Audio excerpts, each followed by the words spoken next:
Okay, welcome back. We are ACI Course 11, Class 7. This is February 2nd, 2026.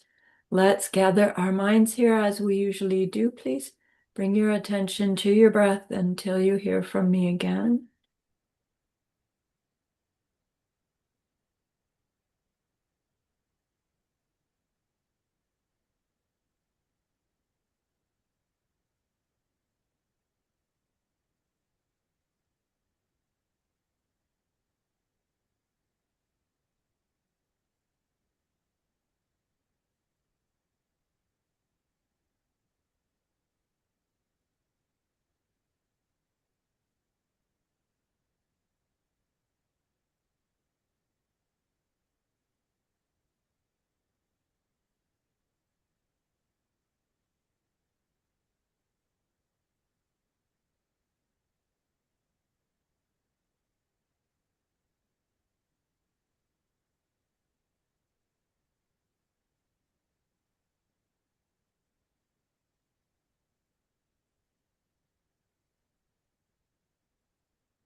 Now bring to mind that being who for you is a manifestation of ultimate love, ultimate compassion, ultimate wisdom.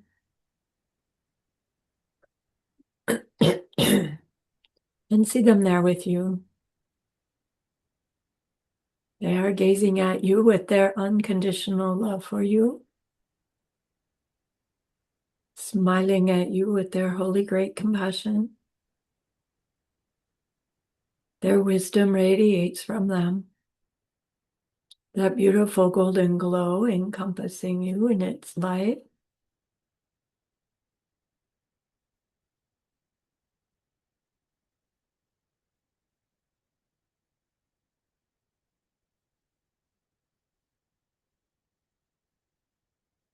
And then we hear them say, bring to mind someone you know who's hurting in some way.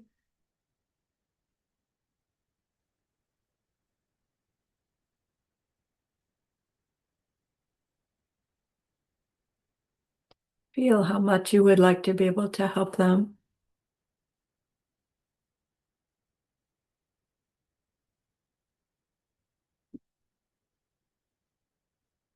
Recognize how the worldly ways we try to help fall short.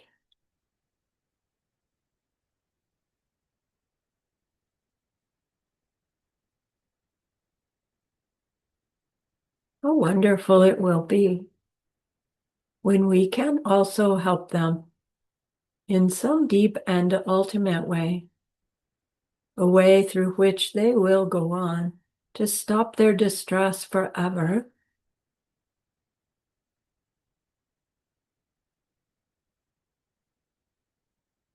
Deep down, we know this is possible.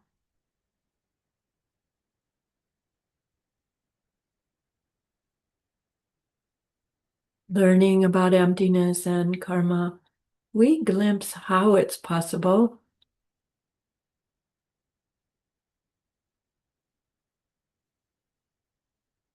And so I invite you to grow that wish into a longing.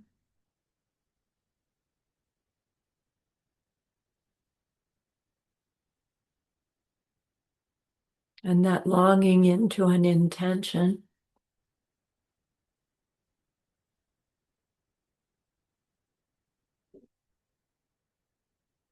And with that intention, turn your mind back to your precious holy being. We know that they know what we need to know, what we need to learn yet, what we need to do yet. to become one who can help this other in this deep and ultimate way. And so we ask them, please, please, please, teach me that. Show me that.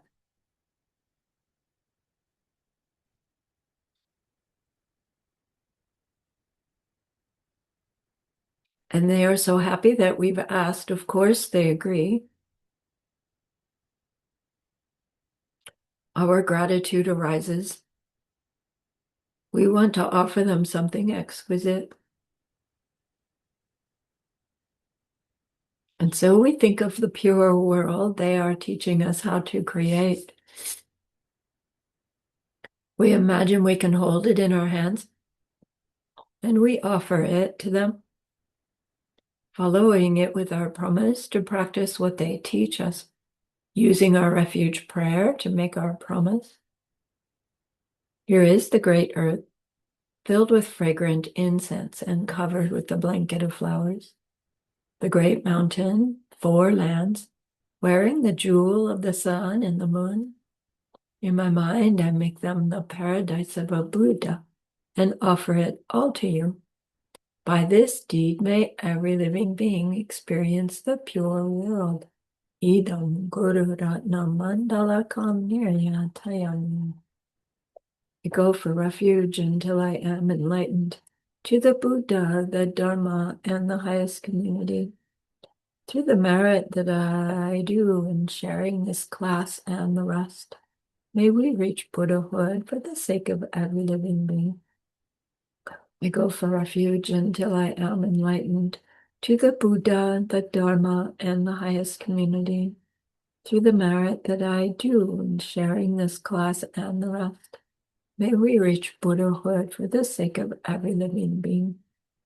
I go for refuge until I am enlightened to the Buddha, the Dharma, and the highest community. Through the merit that I do in sharing this class and the rest, may all beings totally awaken for the benefit of every single other.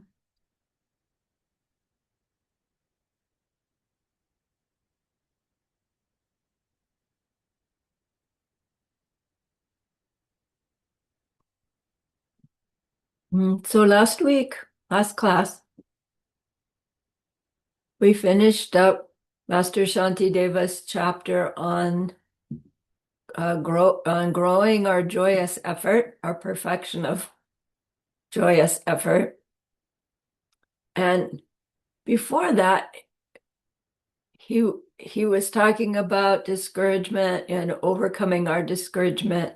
And then in that last part of the chapter, he's talking about how bodhisattvas do their bodhisattva deeds for the sake of all beings' benefit, regardless of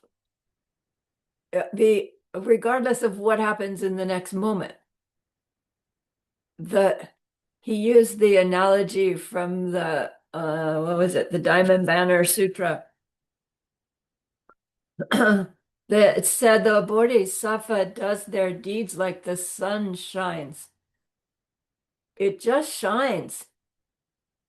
It doesn't not shine because people are inside buildings. It just shines. And in the same way, the Bodhisattva is doing their interactions with others, guided by their giving, their moral discipline, their avoiding getting angry, acting from their anger, and having a good time doing all of those things, regardless of whether what they do to help the other actually is appreciated by the other or not. And we are doing them without expecting others to jump on our bandwagon and help us, because people have their mental afflictions. They don't know how to help themselves, let alone the the power of helping somebody else with their project. So he gave us all these what are meant to be encouragements for our own practice to be carried out, right, in the depths of our own heart as we interact with the others in our world, where we are enjoying ourselves. When pleasures come, great. Results of past kindness, I'll do more kindness. Unpleasant things come, great. Opportunity to burn off that past selfishness, and I'll act with kindness no matter what. And it's not something we can just turn on. And most of us can't just decide, oh, I see, I will never be selfish again. It's like, try that one on for size. I hope it works for you. It doesn't work for me just by deciding, right? Because a situation will arise and my self-existent me rears its ugly head. And, right, what about me? What about me? So he taught us that underneath all of our obstacles to our practicing these deeds of a bodhisattva is that belief in a me and a mine that exist other than as projected results of my own past deeds, that were projected results of my own past deeds, that were projected results of my own past deeds. Always been that. But our belief, no, I'm a thing. I'm the thing that makes the projection. Okay, everybody else's projection, I can get that. But me, I'm real. And of course, everybody else is thinking the same thing. So the underneath all of the difficulty, all of samsara, is this belief, self-existent me, self-existent other. And so what that other does to me is the cause of my pain and the source of my happiness. And he's leading us to the recognition that no, that actually cannot be true. And we'll find that in our course 12, how we investigate that belief in self-existent things. Because we're going to see that's underneath all of this mistaken world. So he finishes enthusing us about our efforts in giving moral discipline, not getting angry, and then moves on to the practice, the perfection of meditation.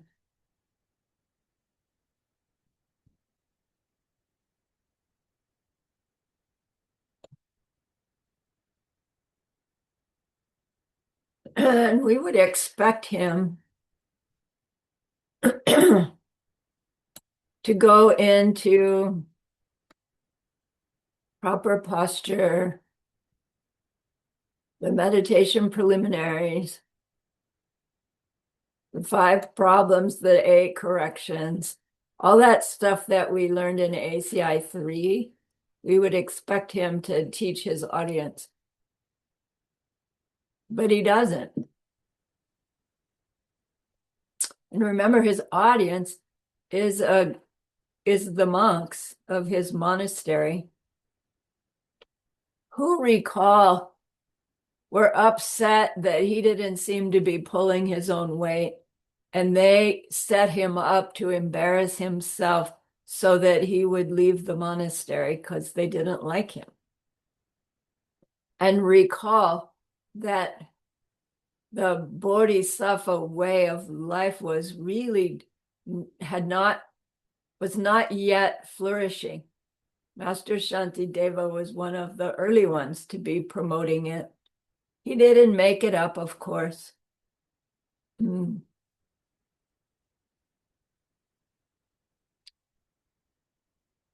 So Here's his first verse of his next section. Once you have developed your practice of effort in the way described above, then place your mind in single-pointedness. A person whose mind is in a state of constantly wandering lives his life in the jaws of mental affliction.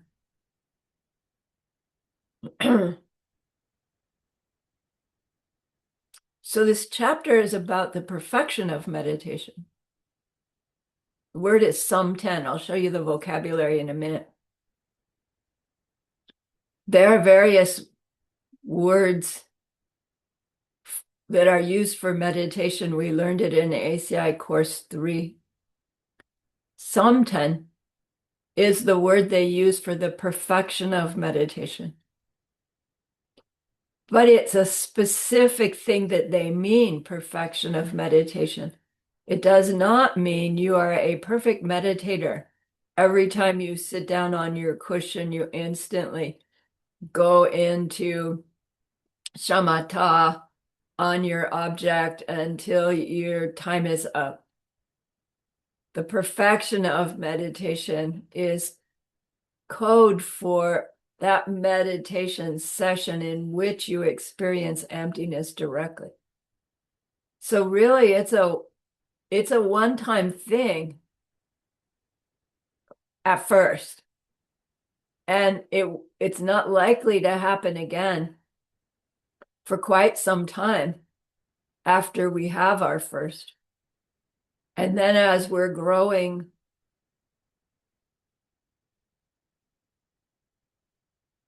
our progress towards Buddhahood, what it is to reach Buddhahood, we've learned, is to come to perceive our own mind as omniscient, to project our own mind as omniscient, which means we are experiencing all existing things and the emptiness of all existing things simultaneously, which means we could say then that a Buddha mind is always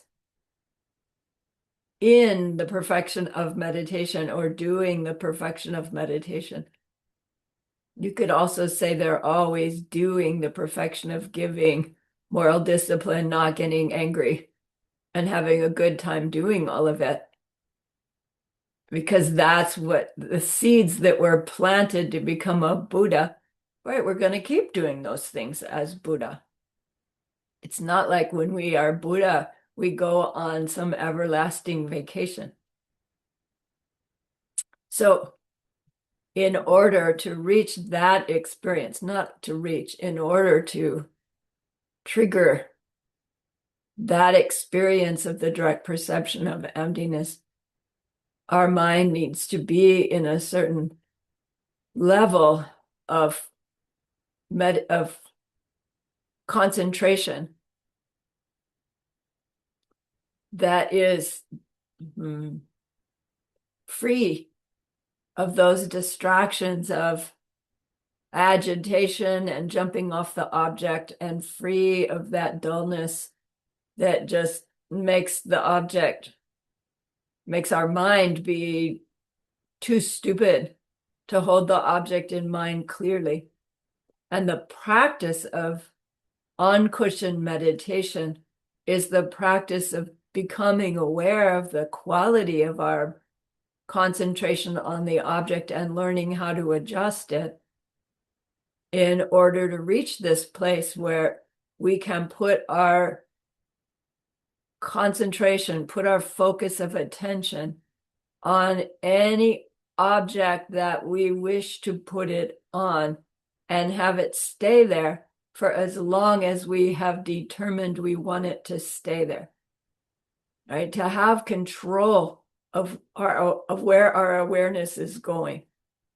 So when we study this more deeply, there are a lot of different factors that are going on in a moment of awareness.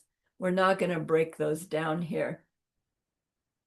But we have this sense of there's a me and there's a my awareness. And then there's the things that my awareness lets me be aware of. And when this mind is like on samsaric autopilot,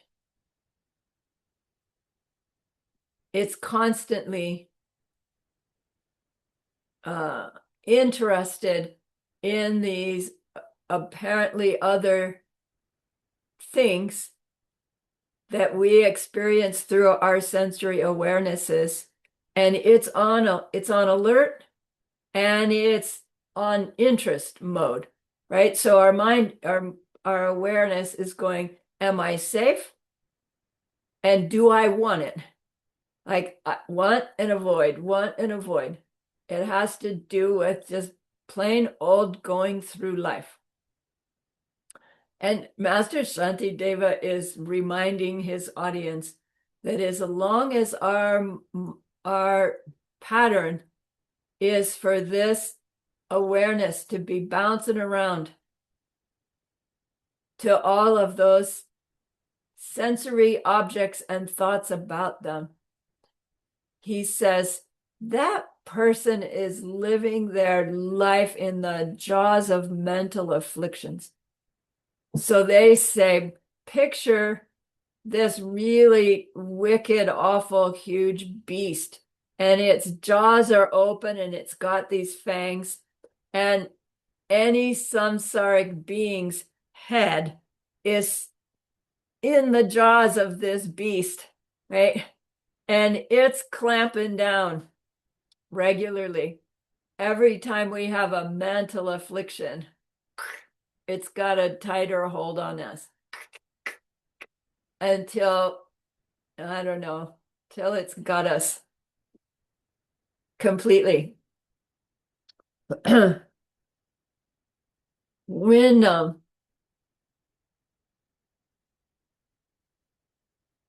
when we have a ability for our mind to be single pointed, would we use that single pointedness in the way that he's going to teach us about? We are growing this awareness that allows us to be more sensitive to the arising attachment and aversion that is what triggers our mental affliction about the situation. If we can be aware of it at a more subtle level, we can act in a way different than what our automatic pilot will make us react if we wait until the full-on mental affliction has arisen. So we have the capacity for single-pointed concentration. Any mind has the capacity. And then we see in our world, which is mostly a human and animal world, that beings have it. We turn it on. We turn it on when something's interesting enough. So it's as if our single-pointed focus is determined by the object of focus. When it's fascinating, when we like it, or when it's tremendously dangerous, right? Our mind is there. We can get so involved in a book we're reading that, somebody can be talking to you, and from their side, they think you're ignoring them. But from your side, you just didn't hear them at all. Like the baseball player who's up to bat, they want to hit a home run. They know the way they're going to do that is they need to have their eye on that ball. It's coming at them at 120 miles an hour? But they have this ability to see that tiny little ball in the hand of the pitcher who's way over there on the mound, but on that baseball until they see it touch the bat. They put the bat to the ball. The capacity for that kind of mental focus we have when the circumstance is interesting enough or dangerous enough. But can we just decide, I'm going to focus my mind single-pointedly on this, and then on that, and then on that? We have the capacity to do that. We just haven't or don't. And so we don't think that we can. It seems like an effort at first, but it isn't any effort when the book is interesting enough or the movie is interesting enough or when we want it enough. So he's going to make the point that underneath our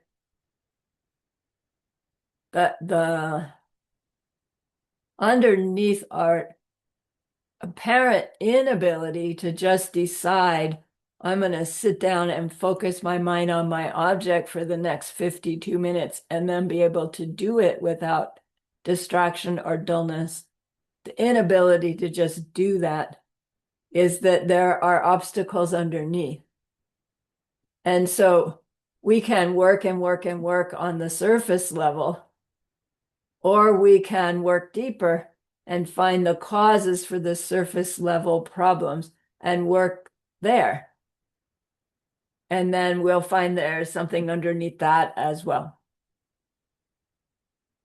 So he's saying that as long as we stay in this state where our mind is not under our own control to put it onto things single-pointedly, we are walking around with our head in the jaws of our mental afflictions. And then that means, right, we're blaming something and somebody for something we like or don't like. And then we are willing to do some kind of deed that in the end will hurt us and others. But we do the deed thinking that it's going to solve the problem at the moment. So let's see if I said everything I needed to say.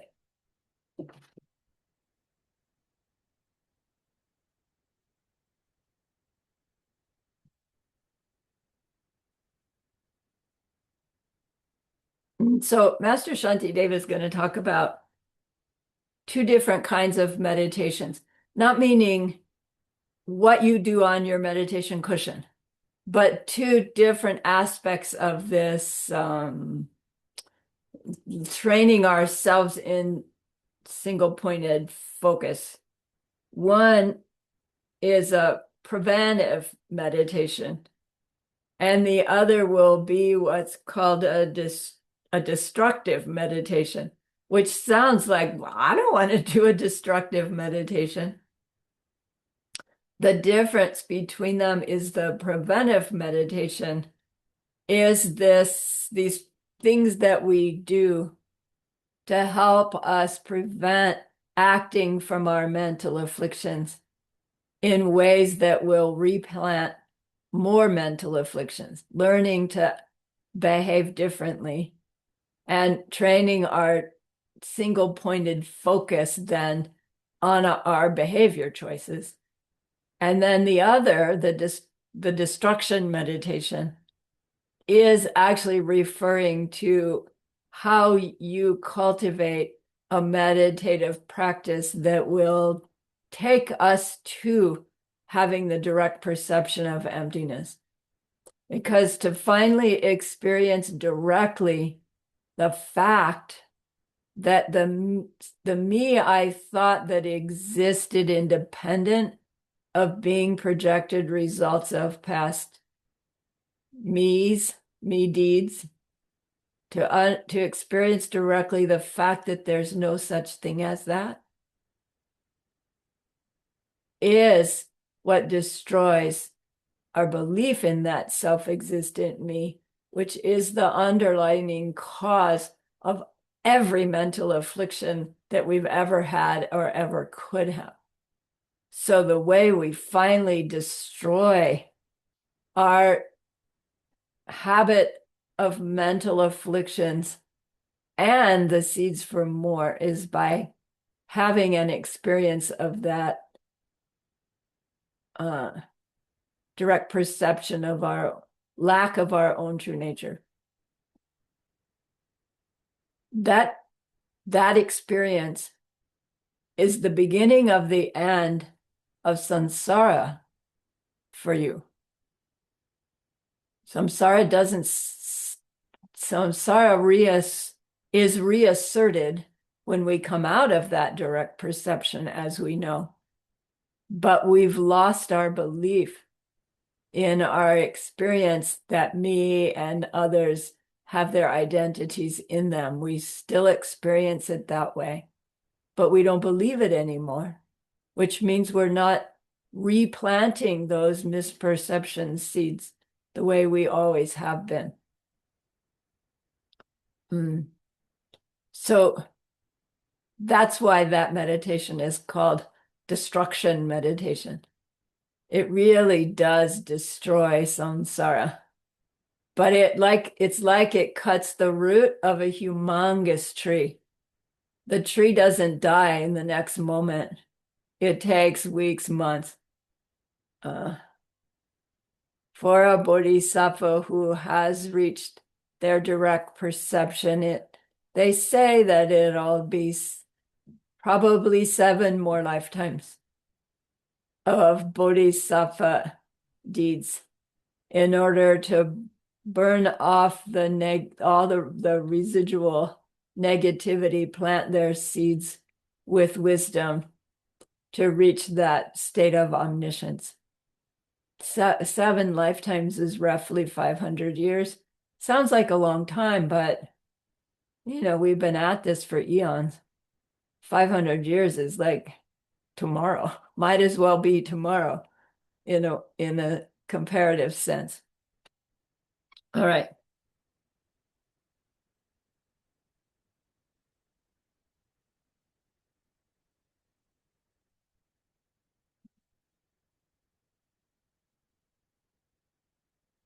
So in his preventive meditation, what we'll see he's talking about is cultivating a certain quality of control over where our mind goes while we are off meditation cushion.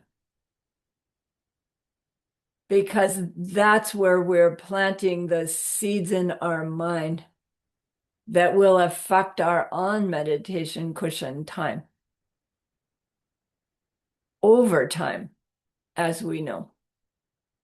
So when we are working on our cushion, we've learned that we're working to recognize these 2 states of mind. What?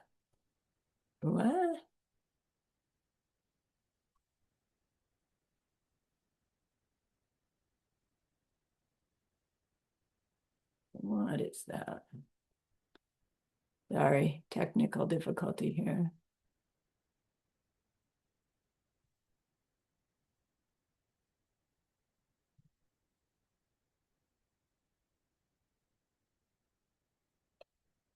Okay.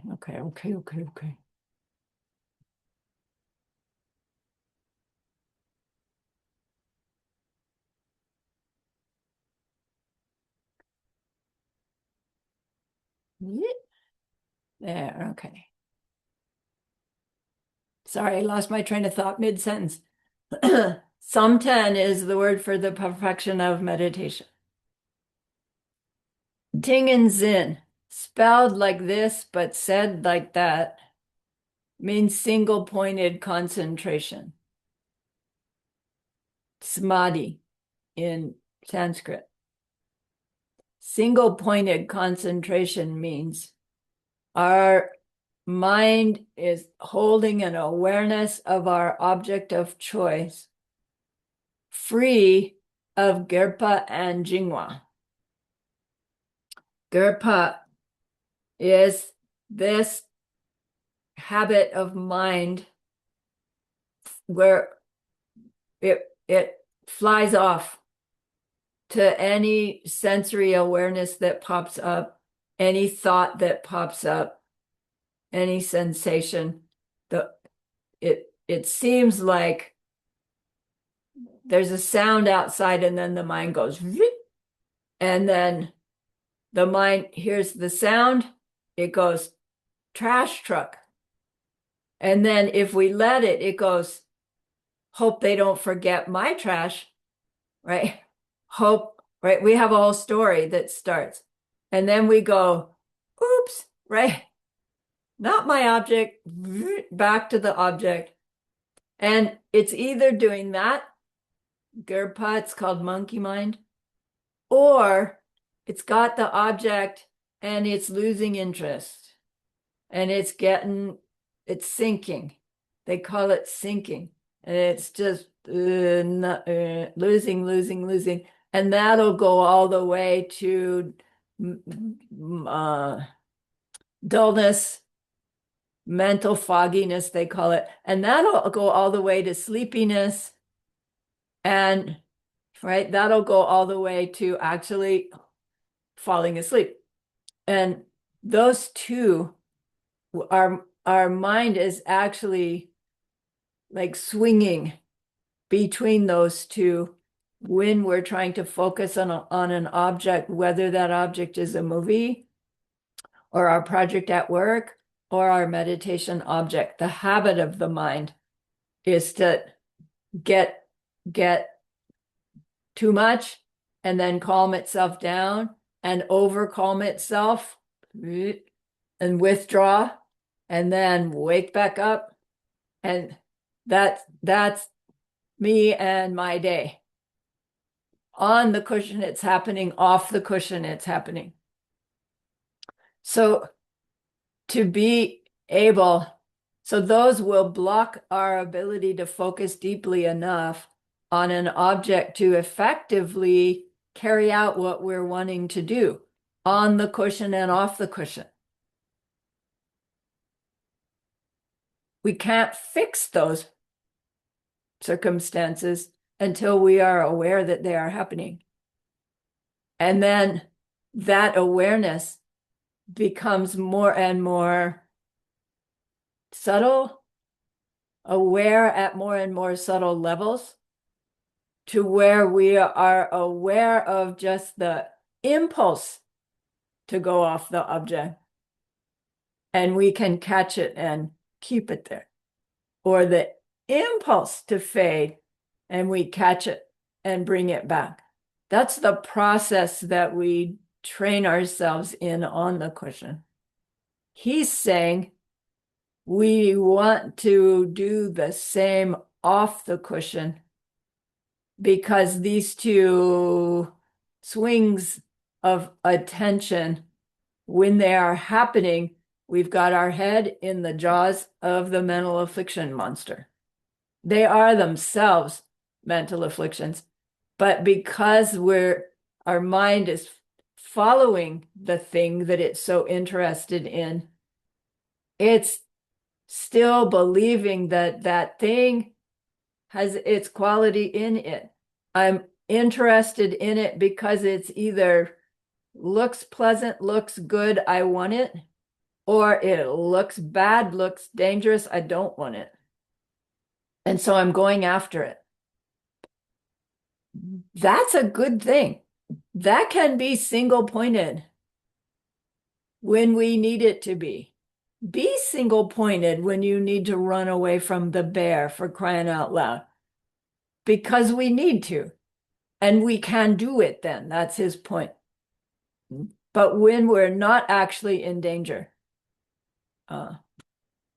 we want to gain this mental awareness of the awareness of what the awareness is doing. It's tricky.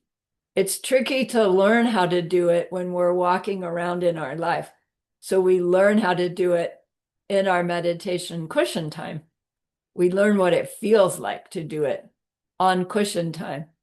But if we spend an hour a day working with our awareness of where our awareness is going, and then we spend 23 hours a day on automatic pilot, our 1 hour a day is not going to make much progress.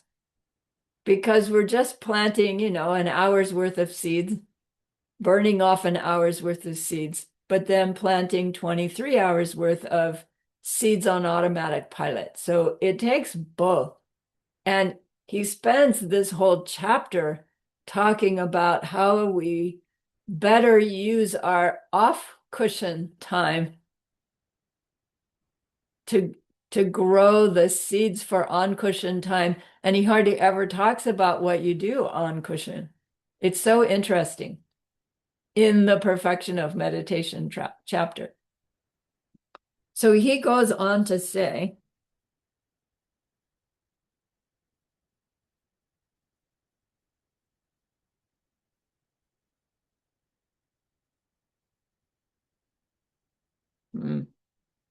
he goes on to say that our task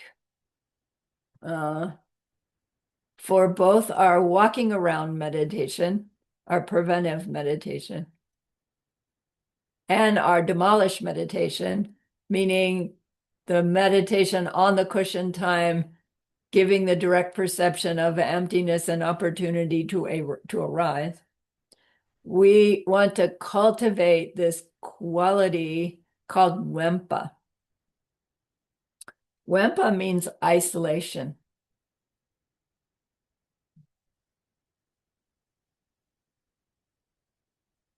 And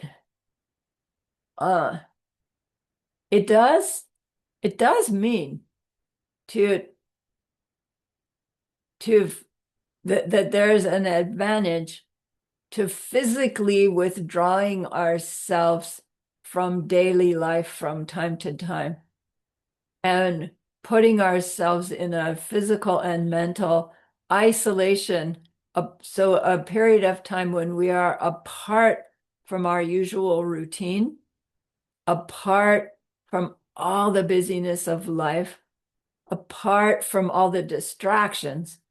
So it really is useful to learn how to take yourself into a personal isolated retreat and what to do there in order to cultivate the seeds for this deep single-pointed concentration. And most of us have, human lives such that we get 2 or 3 weeks off a year, and then our family needs us to concentrate on them for that period of time. And the idea of taking 2 to 6 weeks off twice a year to go deeply isolate for the benefit, everybody's benefit, it's just so foreign, we don't think it's possible.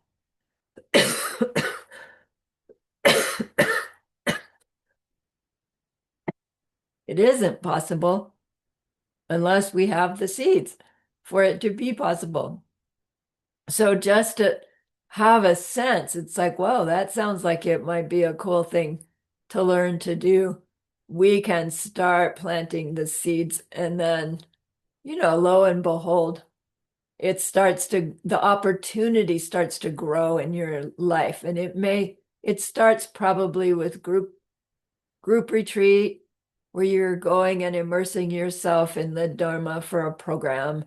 And then maybe we get brave enough to do our own 4 or 5 day solitary, and then we build it up. And so it isn't something that anybody needs to be forced to do. And as we study Master Shantideva's chapter, we'll I think get these insights into the advantage of doing that from time to time. But he's also saying this idea of isolation, mental isolation, physical isolation, is a quality of our relationship with our samsaric world, that we can't, when our understanding of karma and emptiness isn't big yet, isn't deep yet, we still have a relationship with me and my world, I don't know how to describe it, as like this world is real, I'm real, my pain, my problems, they're all real, and they are real, but we are fully in them. There's no alternative. They're right, we're just stuck. This sense of being stuck in these patterns. And this idea of growing isolation is, as we understand better and better about the pen thing, right? About, it makes sense that every experience I have is unique to me. And because it's unique to me, it must be unique to my own causes. And that means if I can change the causes, I can change my experiences. It makes sense. Can't do it, but it makes sense. And so I I want to explore it more. I want to try it on for size. I want to see if changing my reactions really changes my feeling of how I am in the world.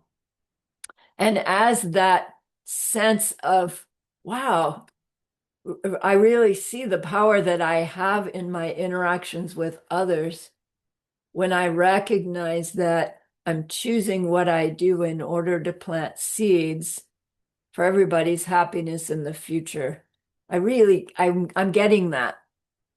And then I want to grow my ability to be aware of that as I'm doing the dishes, as I'm driving the car, as I'm leading the exercise group. And that's what we mean by isolation, to be able to have this awareness that's a one step removed, that's not just watching what's going on, but one step removed in order to be choosing my behavior a little better, a little greater kindness, a little less selfishness, a little more awareness of somebody whose expression shows that they're hurting a little bit. Can I pay them a little bit more attention? Just to try to uplift them a little bit. The sense of awareness off automatic pilot is what this idea of Wempa is. And it is a kind of isolation because you're no longer so fully engaged in what's going on that your habit pattern is running, right? So you're not isolated in the sense that, somebody's having a birthday party. No, I can't go because I practice isolation.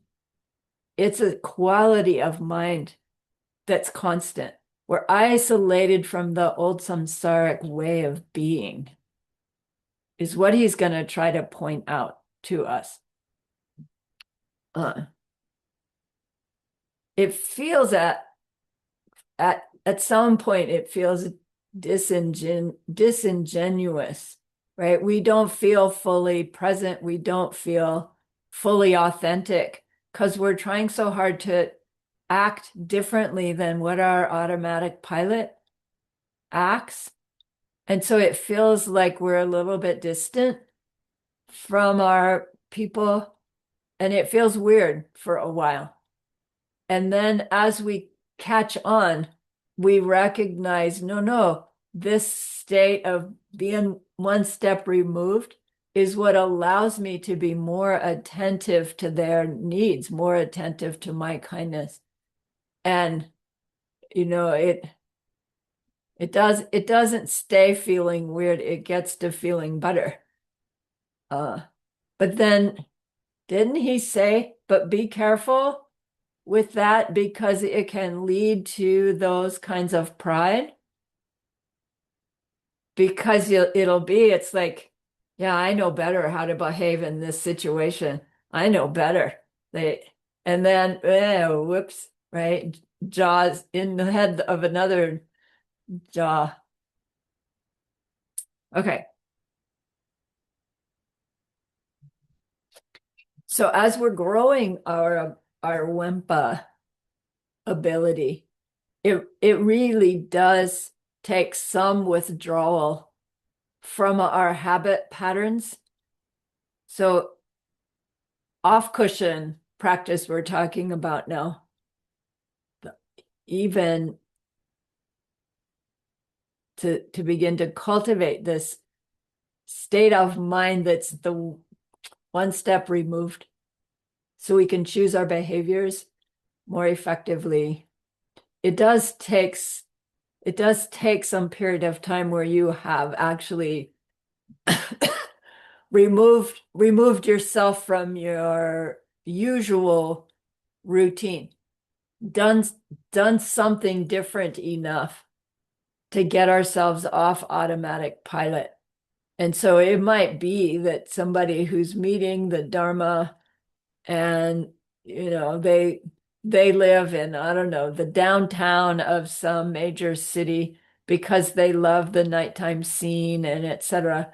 And now their renunciation is growing and they recognize, oh my gosh, as much as I love this scene, I see the impact it's having on my mind, and it's too hard to cultivate this mental isolation. I need to move myself away to someplace that's calmer, quieter, so that I can cultivate my mind, my heart.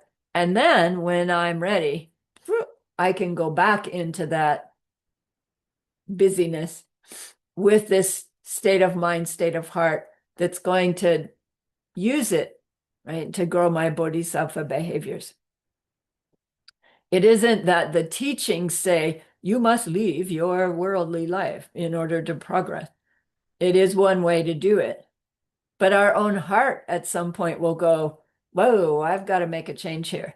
I want to make a change here. Samadhi and I, our own experience, I think I've told you before, we had this big, beautiful house in the foothills with ponds and gardens, and it was so amazing. I loved it. And it was hard work, but the work wasn't work. The work was fun, but it took time and effort. And then Geshe Michael's group came out to the desert. It was a 2-hour drive away. We wanted to help them. So we were driving 2 hours every weekend to spend the weekend at Diamond Mountain, the one that was first, and then driving home and trying to run my own business. And Samadhi had his research. And it was like this house that we love so much. Suddenly it was a burden. We just can't do it. And this is our new focus, our Dharma study and our helping on weekends. This house has got to go.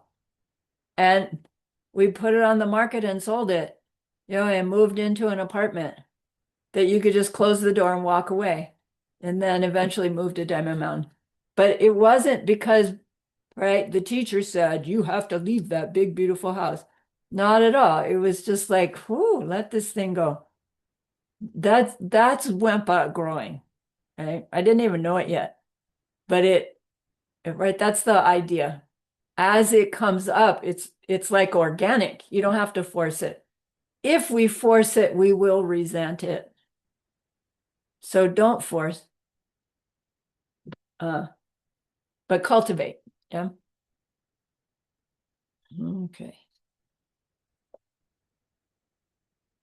All right. Let me show you this vocabulary words, and then I'm going to go back to the verses. Here are the ones I'd like you to see. Dak Kang Dakir. We learned this last class. Dak means self-existent me. Kang is and. Dakir is self-existent mine. Literally things that are mine, but also things that are my experiences. Me and mine. That exist in them, from them, their identities, their qualities. That's what Dakang Dakir means. Then the other words, Shine in Tibetan, Shamatha in Sanskrit, that level of single-pointed focus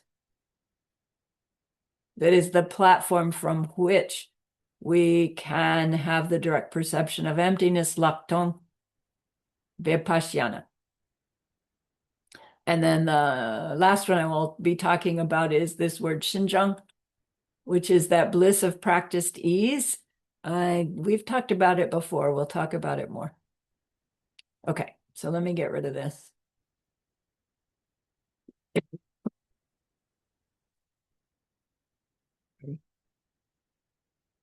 This.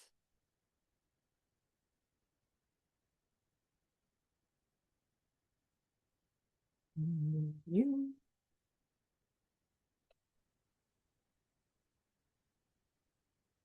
Oh, I didn't finish this last one. So sorry.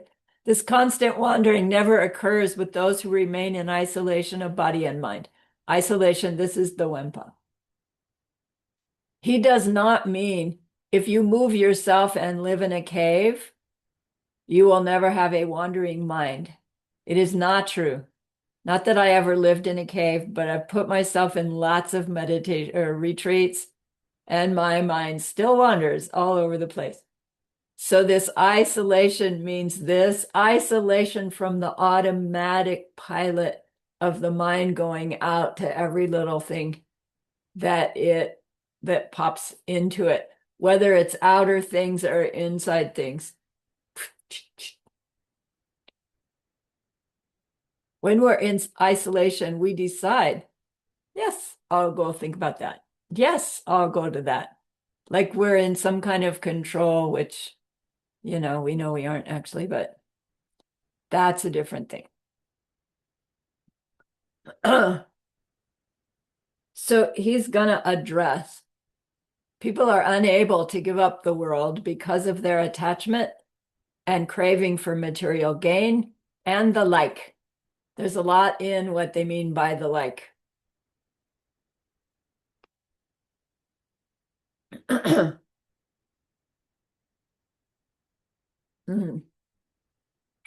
So there are causes for our inability to concentrate.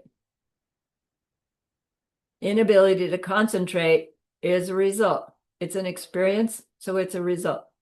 Results come from causes. If we stop the causes, we won't get the result. How we react to the result is what plants new causes for something else. So understanding that,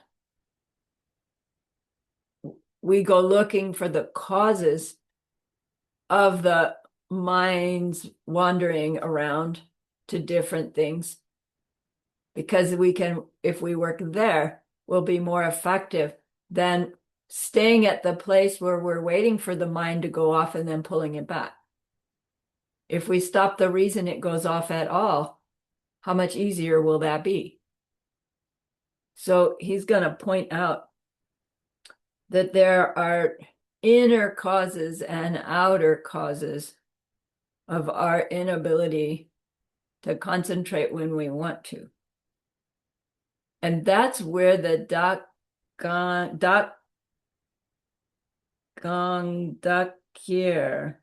I'm sorry, I put Gong. It should be Dang. I'll fix it when we go back. Dakir is the inner cause of the outer causes for being unable to concentrate. So we have these attachments, he says.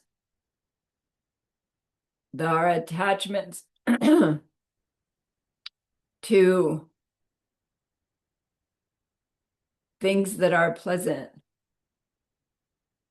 An actual attachment to avoiding things that are unpleasant. We have attachments to our people, our reputation, things that we rely upon for safety, security, identity, all the things we go to as as a functioning human being, things that we are that we grasp to as sources of our pleasure and our success. And then to if somebody were to come along and say, you want to get happy, get rid of all of that stuff. And our heart's going to go, well, I'll get rid of some of it, but I can't get rid of my wife, right? You can't, why would you ask me to do that? That's harmful to her and me, right? We would resist. I'm not saying we need to give up our spouses, not at all. I'm just using an example, right? Like a close one.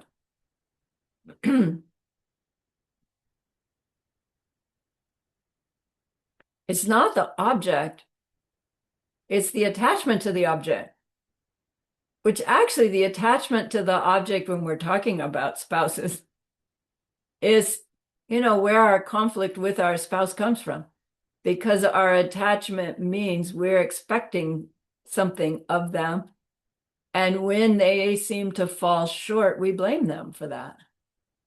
And then we, argue or fight or whatever because of our attachments. If we had no attachments, we could have this relationship that would be able to ebb and flow and morph and, right, would be easier theoretically, right, for both partners to be meeting each other's needs when there's not that expectation of what they do self-existently. All right, why are we talking about that? So this underlying these attachments, craving for material gain, and the other stuff we're going to talk about, is this belief in a duck, a me with my own self nature, and the mine, the things that make me up, but also the things that I have, but also the experiences that I have, all of the other. I am believing they all have their identities and qualities in them. The tree is a tree, and it's a beautiful tree. And it's tree on our property, so it's our tree. And don't you, neighbor, tell me that tree is causing you a problem, right? Don't you cut it down. You have a problem with it, you come tell me. I'm in charge of it, right? That's ordinary human belief. Me in me, self-existent me. So me is here, things happen to me. I blame those things for either displeasure or pleasure, which means I want more or I want to avoid. I don't have that in the right order, but you understand what I mean. And then I believe that what I do to get or avoid has something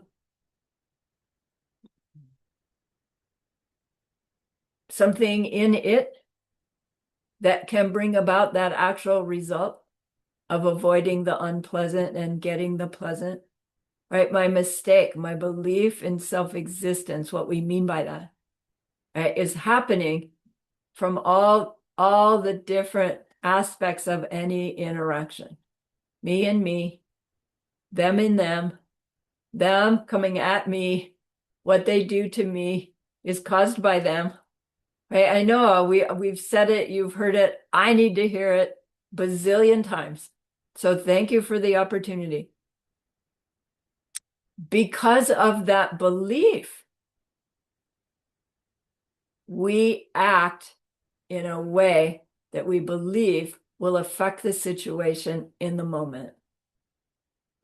But wait, if I don't believe that, does that mean I would go to the front door and stand and look at it and wait for it to open? Would I not reach out to the doorknob, turn it and pull if I didn't believe that what I do now would open the door, no. Like our wisdom still turns doorknobs and pulls the door open. But when the door snags, and you have to use extra effort to get it open, and then as a result, something in your mind goes, "Eh," that wouldn't happen ever because your wisdom would be so clear. Whether turning the doorknob opens the door or not, easily or not, is based on how kind I've been in the past. So if it's hard to open, great, burn off some obstacling somebody else. If it's easy to open, great, right? I was kind. I'll open doors for other people more. Our reaction, our reactions to things, both I want more, I want less. That reaction gets less, less, less, less, less as our wisdom grows more, more, more, more, more. Because we stop blaming. And rather, it would be more like, wow, miracle. I turned the knob and the door open. It's like that's just exactly what I needed to happen. That's remarkable. We would be on this, Joanna calls it the wow factor, right? Wow, wow. Everything would be wow. And wouldn't that be fun, right? Like the little kid mind. All right, I yacked right through our break. Let's take our break.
Can I ask a question? Yes. Why was the answer in the diamond cutter class that the king of Kalinka felt pain when the answer now is that bodhisattvas have advanced so far that they don't feel pain?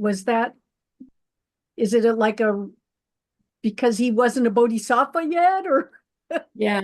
Yeah. I was thinking about that too. And I think we would have to say that he he was, it's like but once you've reached your first level Bodhisattva, you are Bodhisattva. You're never gonna not be Bodhisattva. But then there's that Bodhisattvahood all the way up to Buddhahood. It's a timeline, right? Yeah. So the yogi and king of Kalinka was probably way up here, Bodhisattva, that he was able to not have mental afflictions while he was in so much pain. And that probably going through that experience with no mental afflictions was maybe the end of his having pain at all, Bodhisattvahood. Yeah. I mean, it just sort of like it doesn't really bother me because you kind of get it. It's like, yeah, there of course there's pain, but you just don't perceive it Right, as pain. right, right. But But then you see, we're also holding pain as some self-existent thing. yeah. Oh my goodness. Yeah, I don't know why, but at the end of the you should be joyous, spend all joyous effort. I've had a major attack of depression. I remember that my first couple of times through that text myself. It's like, I It's get it, but I can't do it. it's like I guess I could call it intelligent regret. Yeah, there you go. There you go. Don't lose hope. I laugh about that myself. That whole chapter that's supposed to overcome our discouragement just made me more discouraged.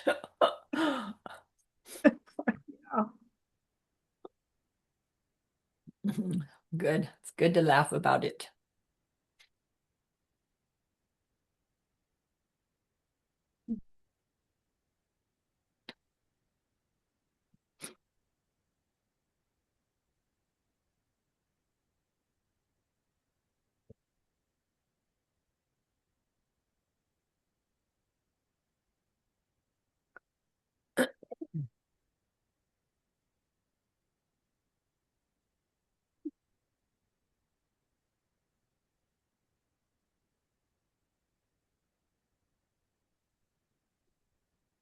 Okay, are we back?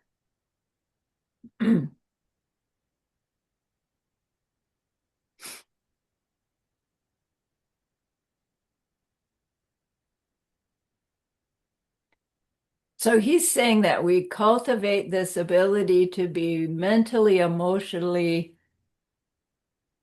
isolated. That doesn't come out right. To cultivate this isolation of mental, emotional state, we want to cultivate a release from our attachment to all those other objects of our life, our world, meaning our expectation that those things bring us the happiness that we want, and our blaming them for bringing us the displeasure that we don't want. And underneath that attachment is the belief that those things' qualities are in them. And underneath that is the belief that my me, with my identity, is in me.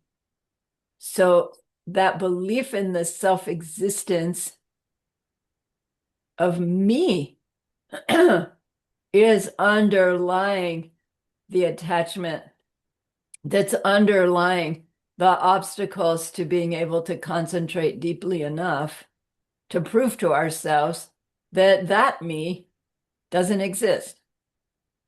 And it's like, what if I'm stuck in that cycle? of not being able to prove to myself that the thing that's the cause of all the suffering doesn't exist, I'm never going to get out of it.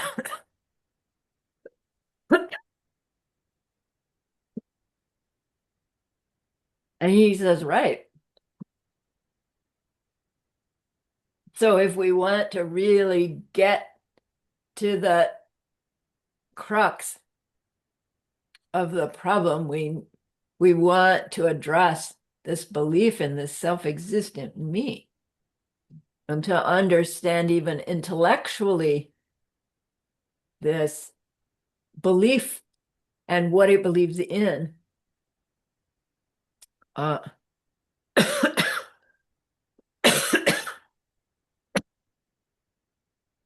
we learn how to look for the thing we think is there, to check whether it is there in the way that we think. Like we've learned, we go looking for the gotcha. So does Sarani exist? Hello, here I am. Yes, of course. Does a self-existent Sarani exist? What would a self-existent Sarani be like for you? So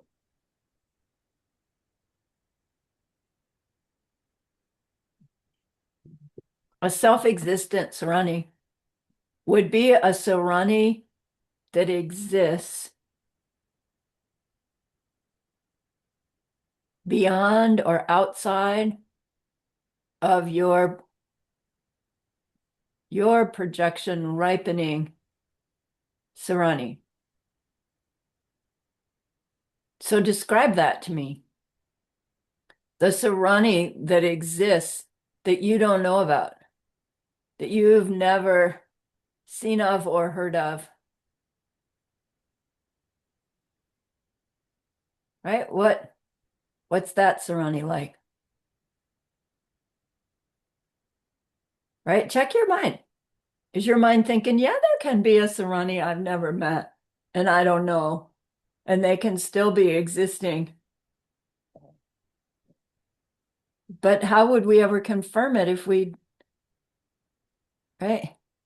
If they're beyond our mind's capacity, how could we confirm that there is such a thing? We couldn't, right? What's self-existent Sarani like? You can't answer.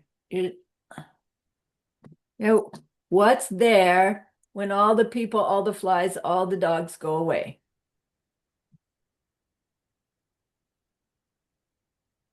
Mm. So apply it to your own self, whatever you call yourself, whether you use your name or you use me or you use I. What is your me? How does your me exist independent of your awareness of you? Is it possible for there to be a you independent of your awareness of you? No, it's a stupid thing to say, right?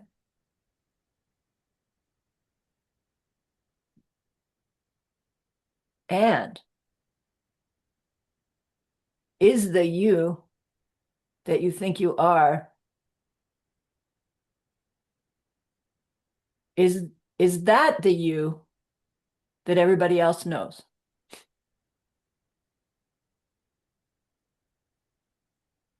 No, nobody does.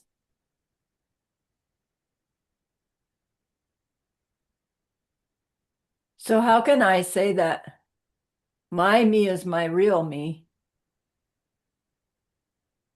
if nobody else has ever experienced that real me? How real can it be if nobody else can experience it? No, that's what makes it real for me. Yeah, but if it's real, that means it's there like you think it is. And if it's there like you think it is, that's what you show to other people, and other people will know it. Nobody knows you like you know you, right? But wait a minute. I've met all of you in person. You've seen my face directly. You've seen my back directly. I never have. Technically, you know me better than I do. So now, if there's, how many of us here looking at this Sarani, which is the real Sarani? The one you see? Or the one Chris sees? Or the one I see? Like, you can't say there's no Sarani, but you can't say there is a Sarani that everybody sees. You have to see everybody sees their own Sarani, but that doesn't make, 10 of me here, or does it? So when you apply that to your own self, and we're trying to figure out, well, if I'm not me in me from me, what me is there? It, we can glimpse that cliff of, well, there's no me at all, which is ridiculous because we don't poof out of existence just by getting a glimpse of there's no self-existent me. But rather we get this glimpse of, wow, I get a glimpse of I could be anything at any time for anybody. Right? That's a great little aha to have. It plants great seeds for Buddha, you, and Buddha paradise emanating. That's what emanations are. Anything for anybody at any moment. We already have the empty nature that allows that is that. Technically, we already are that. We're just not aware. So why am I going there? Self-existent me is the culprit. But we just showed that there's no such thing as a self-existent me.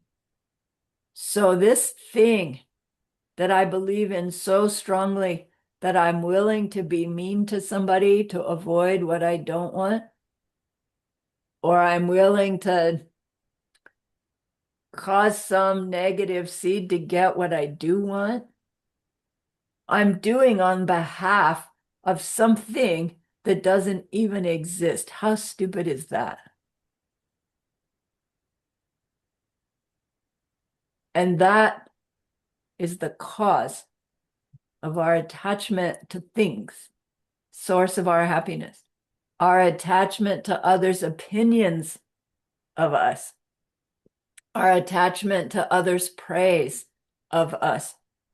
And so our ignorant human habit is to do whatever we need to do for people's opinion of us to be good, for us to get them to praise us, because it means they like us.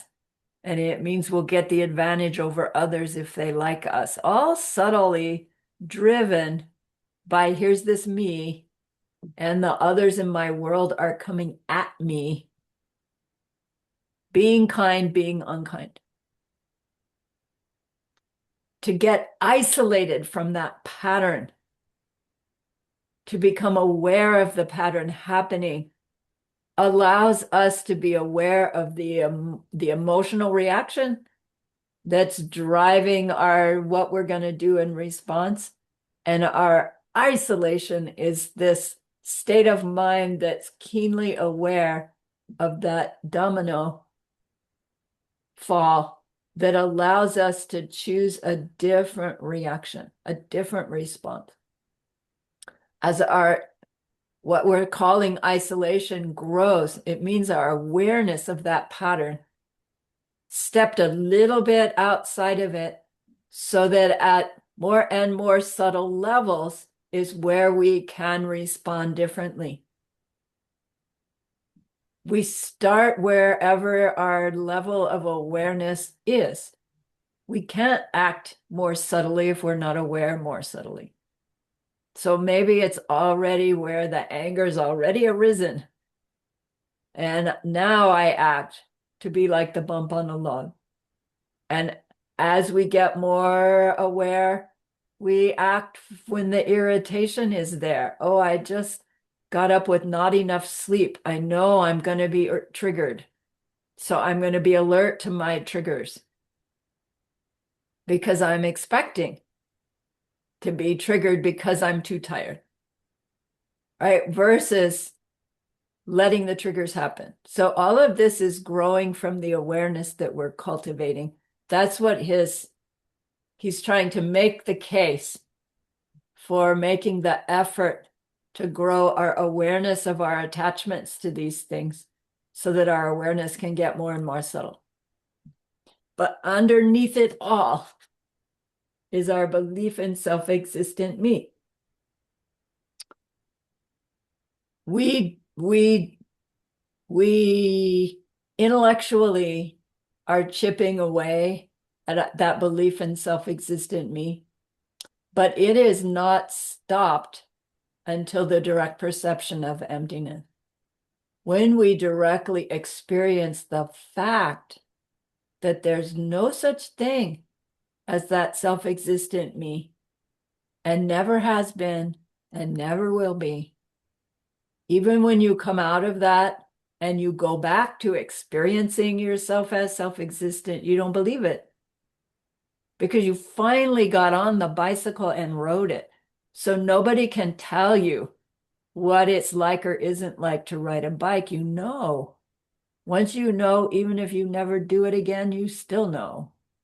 Same with direct perception of our lack of self-existence. It will be our own and then all other, not meaning sequentially, but also all other. And then we can never not know. But we won't see it again directly for a long time. All right, so to overcome our attachments and so our mental afflictions requires this direct perception. And to cultivate the direct perception requires the planting of strong kindness seeds with that motivation. And that requires this ability to be a one step removed from our interactions with others so that we can catch ourselves behaving from attachments and cravings. So the attachments to our material things is the source of our happiness and unhappiness, our other people, their opinions, their praises. Those are all the outer factors, the outer causes of our inability to concentrate when we want to. But the inner factor is that belief in self-existent me in mind, things that don't even exist. Our belief in something that doesn't exist is the cause of all our unhappiness,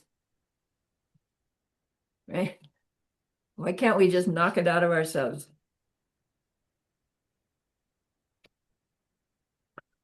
Okay, so he goes on.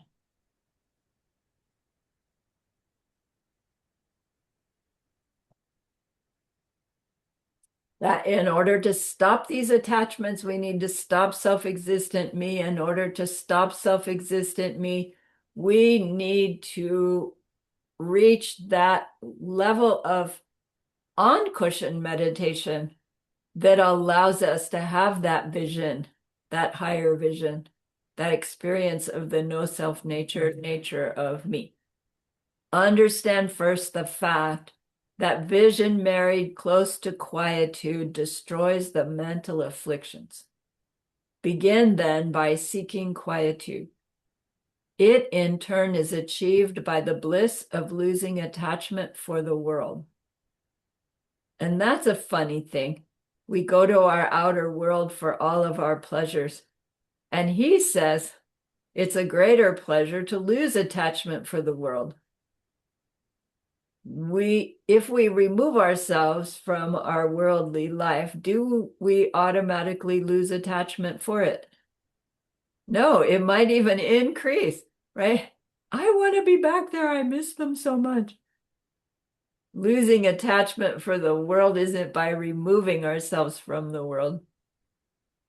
And when we've lost our attachment to the world, meaning our expectation that those things cause my happiness, cause my displeasure, it means we now know what is the cause of happiness and displeasure.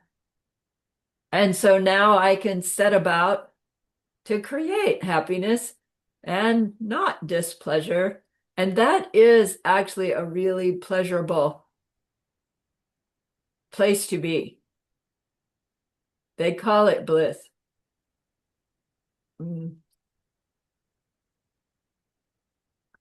And when they talk about bliss in the context of meditation, he's reminding us that to reach this platform called quietude, shine, or shamatha, that isn't just the quality of mind that's single-pointed on the object, but it's the experience of that single-pointed mind on the object that is so effortless that it's pleasurable. Like any of us who has trained as an athlete or a dancer or a musician or anything, where we've learned that new skill so well that when we set forth to perform it, like you just push a switch and you have the body memory, you have the mind memory, you're doing it, right? And it's such a pleasure. Like your self's gotten out of the way and boom, you just deliver. And it's so easeful and pleasurable. And that's what they mean by bliss. So what turns single-pointed concentration into quietude is this practiced ease, the bliss of practice ease.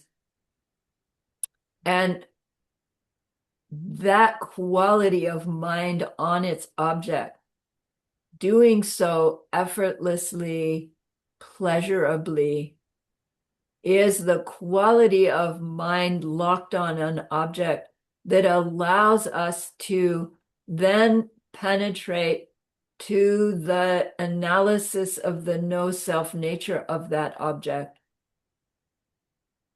that allows the doorway to the direct perception of emptiness to open.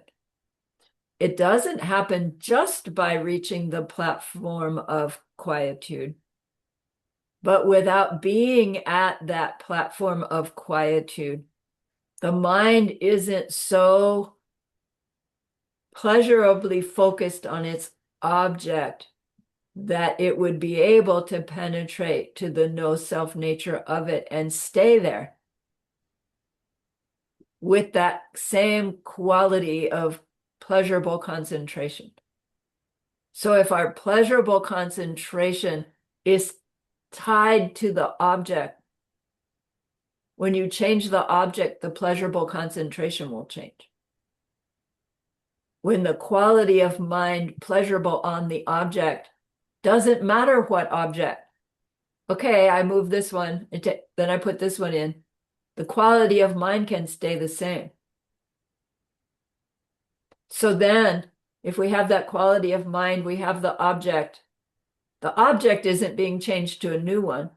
The object is being changed to, let's look at the true nature of that object.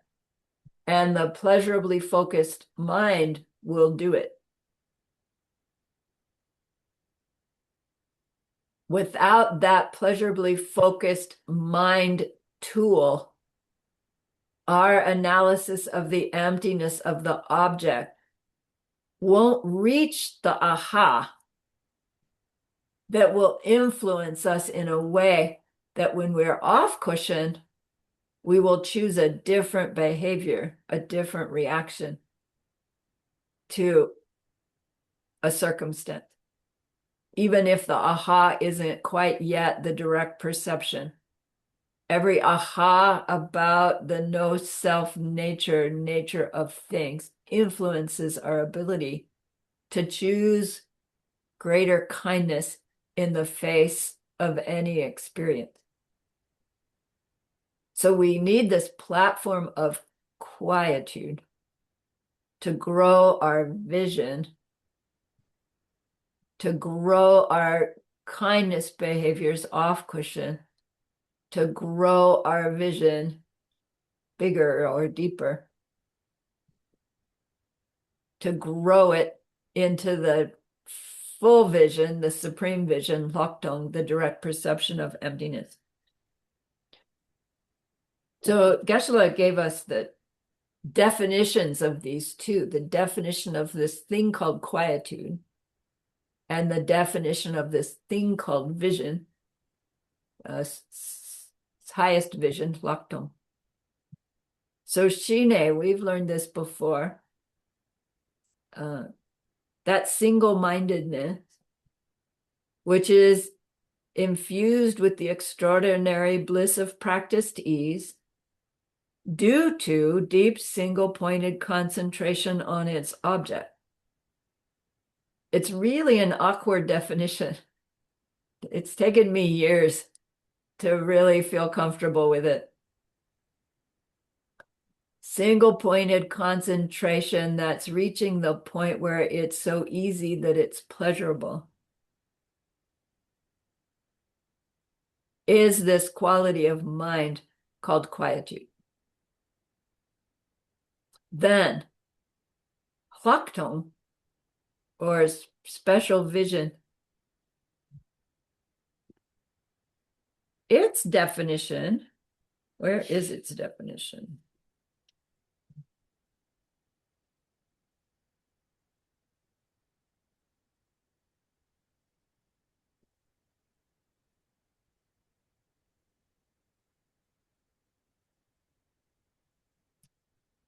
That wisdom, which is infused with the extraordinary bliss of practiced ease, by the power of analysis of its object, all based on a foundation of quietude. So, even more difficult to understand for me. Special vision, Hwaktong, is that wisdom which is infused with the extraordinary bliss of practiced ease by the power of analysis of the object, all based on a foundation of quietude. So when we say wisdom,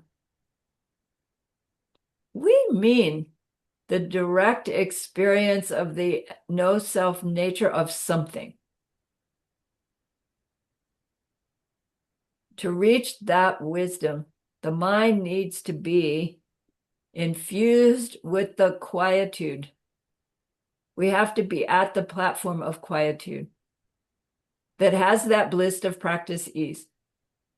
So once we reach quietude on an object, if we just sat there at that level, continuing to hold our meditation object, it would not automatically trigger the direct perception of emptiness. We have to do something. We have to turn on the analysis of the true nature of the object of our meditation to find the one we think is there and whether or not it can be there in the way that we believe, in order to show ourselves that no, actually, that's impossible. And to be able to hold our mind on that impossibility of that thing that's we are holding in our mind's eye. There's my Buddha angel. And I've just analyzed and shown myself that the self-existent one that I thought I was imagining is impossible. Does the image disappear? What disappears when you prove to yourself that a self-existent thing is impossible? If it was never there in the first place? Like when we decide the pen is empty of self-existence, does it disappear? No. Right? It gets very slippery. What's the actual experience when you're experiencing the no self nature of yourself? They say, like water poured into water. It seems like it means there's nothing appearing. But it's not nothing. It's the no self-existent nature of everything. What's that look like? I don't know. You probably couldn't describe it. You probably shouldn't even try. Yeah, we'll just say it's like water poured into water, but it just means you can't distinguish self from other. Doesn't mean there's anyway. It's complicated enough to try to explain it in words, which is why we need to be able to have our mind in that single pointed concentration with great bliss, quietude, in order for our analysis of the object to be able to trigger this aha about the object's true nature. As we do that regularly, we plant the seeds for our direct experience of it. Every time we do it intellectually and reach another intellectual aha about the truth of no self natures, we are getting closer to the direct experience of it. Technically, those intellectual ahas are not wisdom. Let's call it wisdom with a capital W. But it is wisdom with a little w. Our wisdom is growing. And the idea then is to use that growing wisdom in our behavior choices off cushion to grow more kindness. What kind of kindness? Giving, moral discipline, not getting angry, having a good time doing all of those, right? Which feed our momentum. So then, in reaching quietude, there are different levels of meditative concentration that the mind can go into. Those different levels of quietude, all that's necessary for reaching direct perception of emptiness is to reach the first level of quietude that's called the first causal level of the form realm. Some ten dung poi near dok mi chok me. I need to go back to show you that. The first level of the form realm, mi chok me. Again, this isn't new for most of us. It is new for some of us. Some ten dung poi near dok mi chok me. Some ten here is this form realm meditation. Wait, we called it the perfection of wisdom meditation before. Their point is to reach the perfection of wisdom meditation, our mind needs to be in this level of meditative concentration. How would we know it if we'd never heard of Mi Chok Me? That's okay. We don't have to know it. We don't have to say, oh, I'm in Mi Chok Me. What we learn by hearing about this is that there are meditators whose training and belief is that the higher my level of meditation, the better, because they get more and more pleasurable as you go deeper or higher. And then at some point, you reach this depth of meditative concentration where everything has slowed down so much. There's periods of time where it seems as if nothing is arising to the mind at all. And some people have believed that that's experiencing ultimate reality. And that was the argument that happened between the Huasheng and Master Kamalashila, because those qualities of meditation where you're sinking more and more deeply into a slowed down mind are planting the seeds for a lifetime in a form realm where everything is blissful and pleasurable and slowed down. So you're there for a very long time, but you don't have the impetus to use your goodness to grow more kindness. You just use it up. And when you've used up all your goodness, all you have left in your mind is past selfishness because you haven't done anything to burn that off. And down you fall. So we've learned that a form realm rebirth, although it is called a higher rebirth, is not something we aspire to if we are practitioners, spiritual practitioners on the path to Buddhahood. It won't get us there. That all we need is the level of meditative concentration that's called no lack of time, mi chok me.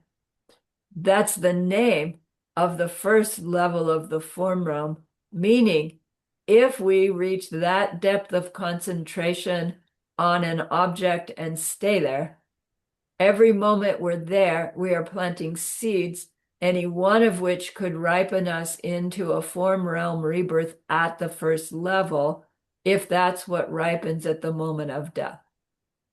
So to get to quietude, we don't just stay there. We use it, the platform of quietude at mi chok me level, to turn our minds to the analysis of the true nature of our objects so that we don't plant seeds for a form realm rebirth.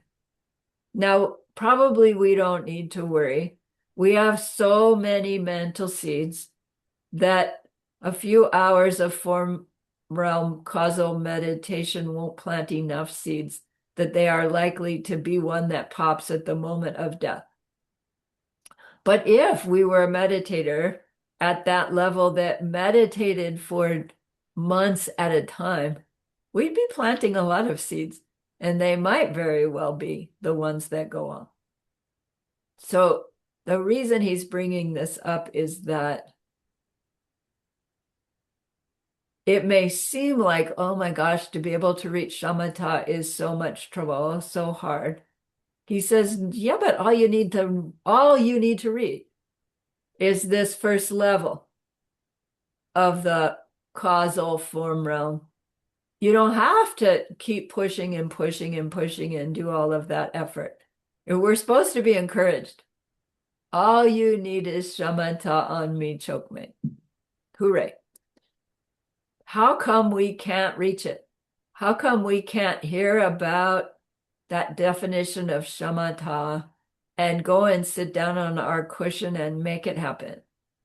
Like, can we sit down on our meditation cushion and say, I'm not getting off my cushion till I've seen emptiness directly? I tried. It didn't work. It will happen by way of seeds ripening, not by way of deciding it's going to happen. So what's blocking our ability, right? We learn the cause of the blocking. Self-existent me, self-existent other, and so my attachments. But then what does that lead to?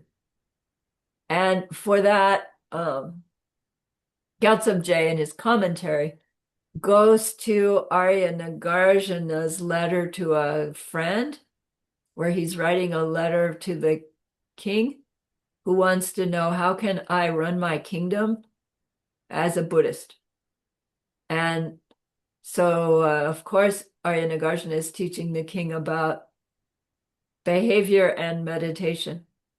And he says this to the king: Gudang yu nusem mukpa dang ni dang du la den dang tetson de tripanapo. De tripanapo means these are the 5 obstacles to meditation.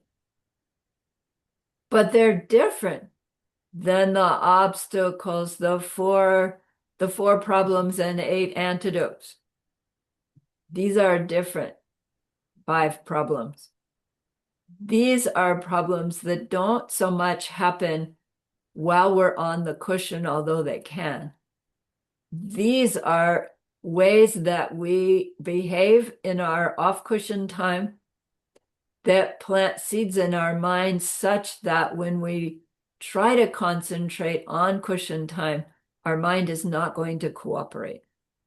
Not necessarily that it's distracted by these same things, but because of these things done in our off-cushion time, our mind will not cooperate in our cushion time.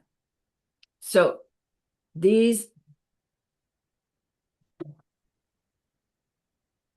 5, the first is gu dong yu. Gu dong yu. Gu means restless desire. Gyu is sentimental daydreaming. Sentimental daydreaming is when some past memory pops up and it's a pleasant memory. And so our mind goes, oh, let's remember this. Let's think about this. Let's spend time thinking about this. No, there's nothing wrong with sitting down and enjoying a memory. This can also be, oh, thinking into the future and fantasizing something for the future. And our mind goes off on a big story. Also, not in and of itself a wrong thing to do. What the difficulty is that it happens on automatic pilot. And we're just allowing the mind to follow that pleasant memory and spending time letting the mind do its own thing, as opposed to being keenly aware. Well, that's a nice memory. Would it be a goodness right now for everybody to let myself follow that memory? If so, do it. If you're doing something else, right? Or you've got something else somebody's needing you for, and your mind's trying to do this sentimental daydreaming, we cut it off and go do something else. We all do that. So restless desire means, right? I want, I need, I want, I need, or even I need to avoid. I don't want, so I need to act. That's still a kind of desire. Restless desire is this and then that and then this and then that. The way we go through daily life on this automatic pilot, what comes next? What comes next? What comes next? As opposed to, okay, what comes next? Careful directing our behavior. Sounds like a lot of effort. Next one, obstacle, nusam. Nusam is the word for malice. Malice means somebody's hurt us, and we are reconfirming that they hurt us over and over and over again, clinging to this, I don't like them because they hurt me, which is going to lead to some kind of nasty behavior towards them when we get the chance. Not that we're planning it out necessarily, but this habit of going over they did that to me, they did that to me, that's malice. And to do that off cushion, not meaning you're sitting there over a cup of coffee, that nasty boss, that nasty boss. But are like all day long. Man, the potholes in the road. What's the matter with the city that they can't fix that? And they're asking us to vote to give them more money, and they're not even fixing the potholes with the money that they've got. That's malice going on as I'm driving my car, going where I'm going, as opposed to cut that off, right? There's more road without pothole than pothole. Be grateful. Newsom. To do that off cushion's gonna interfere with my on cushion time. Next one, mukpa dang ni. Mukpa is the word for fog, foggy, and ni is the word for drowsy. So these are two different states of mind. Fogginess and drowsiness. They're related clearly. So to let fogginess and drowsiness go on in our off cushion time means when we get dullness in our meditation time, we won't have the habit of recognizing it and doing something about it because we let it go on in our off cushion time. So we get fogginess and sleepiness when we haven't gotten enough sleep, when we've overeaten, when we're bored, right? When we want to withdraw, right? And just like zone out. Maybe even as we're watching a movie in order to rest, we just tune out. Those are states of mind we want to cultivate to recognize and act differently, do something differently.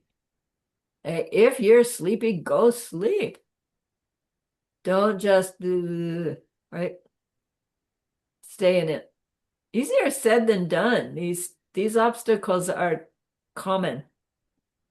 And then this dong just means and. Dula dun dong tetsom. Tetsom means, wait, I'll get there. That's the last one. Dula dun means attraction to the objects of the senses. That's what we've been talking about all along. How our attachment to the things that pop up to our attention draws our mind there. So all those attractions to the things that we see, hear, smell, taste, touch, think, want, all of those off cushion disturb our on cushion time, not because we're thinking about them necessarily, but we've let the mind bounce around between all of those things for 23 hours a day. Why do we think for 1 hour a day the mind's going to say, okay, forget all that stuff because now I'm meditating? It's not going to do it without training to reduce that bouncing around in off cushion time. And then the last one is tetsam, called destructive doubt. So in this tradition, we are taught doubt what you hear. Check it out for yourself. Learn to logic it out. Learn to test it with your own behavior. Don't just accept anything that we hear. But then these destructive doubts, what they mean by that is that there will be something that we hear in these teachings that we like, I can't get that. I don't agree with it. That doesn't seem right. I don't think I can do that one. And they say, okay, put it on the shelf. But by put it on the shelf, what we mean is we intend to come back to it later. We learn more, we pull it off the shelf, we do the work to check it out. It becomes destructive doubt when we leave that on the shelf. And it's there waiting. And the reason we don't come back to it is because there's a part of us that knows when we prove that one to ourselves, then we have to change our behavior. And we don't want to do it. something subconscious says, no, I'm going to leave that on the shelf because I don't really want to change in that way. I don't really think I can do it. Or if I do it, you know, I'm afraid of the change that will come. There are all kinds of reasons why we leave something on the shelf that we actually have the tools to prove to ourselves we just don't do it. That's destructive doubt. And to know that we have something like that, even subtly know, is like the seeds that prevent us from getting to the state of mind that can reveal the the truth.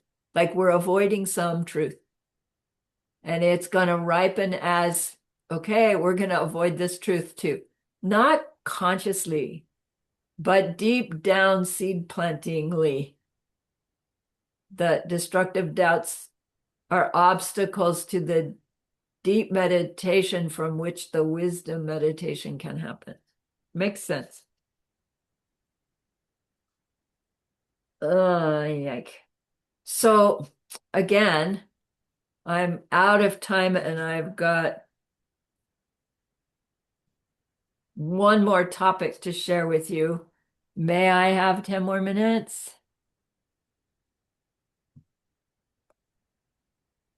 Those who need to go can go. I don't need the screen share anymore. It'll be on the recording.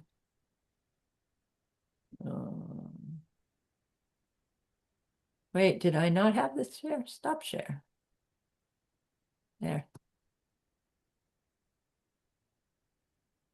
So you'll see in the chapter that Master Shantideva then starts to address different circumstances in a worldly life where where where we say, these teachings, they're amazing, they're inspiring, but but in my life, I have this, right? In my life, right? My life is somehow different.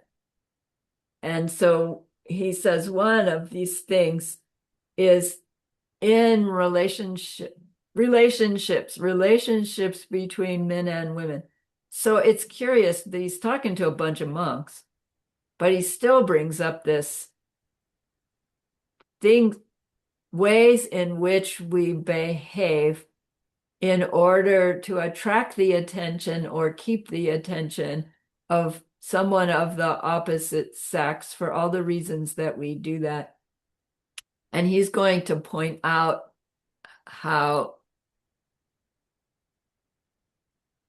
those behaviors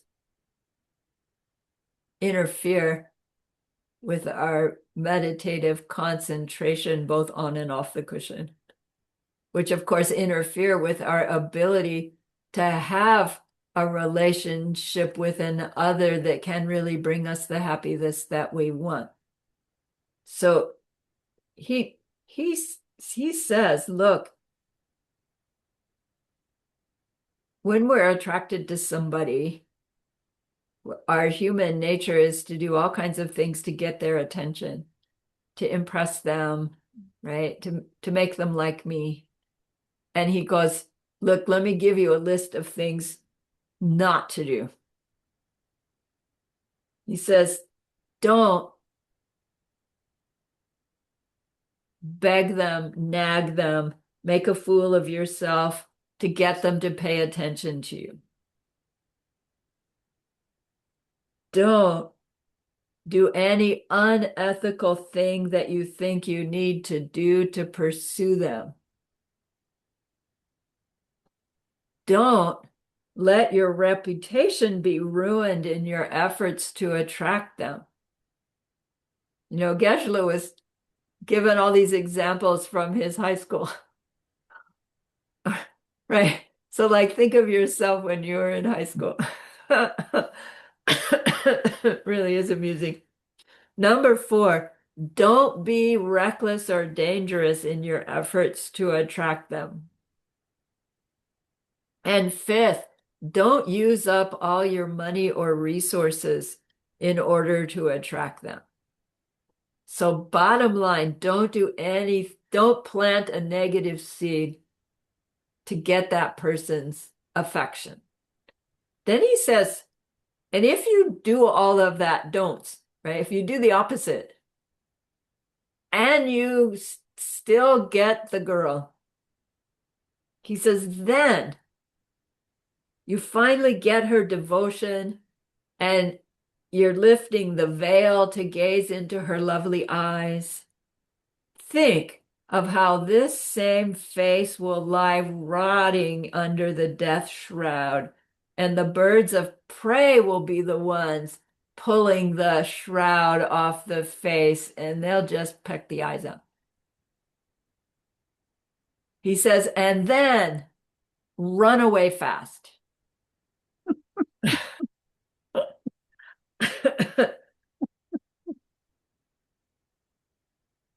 It's very funny. He says, come on, you do all that to get the girl.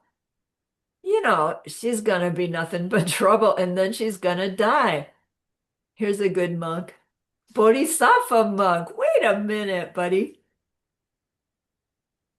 He says you just wasted your time. You've just perpetuated samsara, even if you get the girl without doing any kind of non-virtue. And the guy, it's like the kachik goes, yeah, I know what you're talking about, but right now, like she's warm and nice and she smells good and she's so pleasurable to be around. And Master Shantideva says, yeah, but it won't last. Right? He goes into impermanence. You'll see it in your reading. He does finally say, look, just cut the crap and go after nirvana or enlightenment, both of you. So when he says run away fast, he maybe didn't mean physically, but he meant run away from the worldly life fast. If she'll go with you, great. The two of you practice your mindfulness, practice your meditation, learn to live the Dharma. The two of you practice together to change your world. It's really beautiful in the end.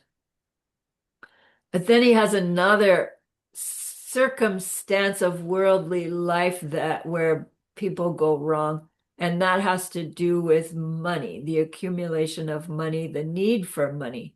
We do need money, it seems. But he says, look, you have to start young, saving money in order to have enough money by the time you retire to live off of your retirement. If you don't start young, you're not ever going to have enough to stop working. But then you work so hard to get enough to save that by the time you get to where you can use what you've saved, you're too exhausted and old to enjoy it. So he says, what's the point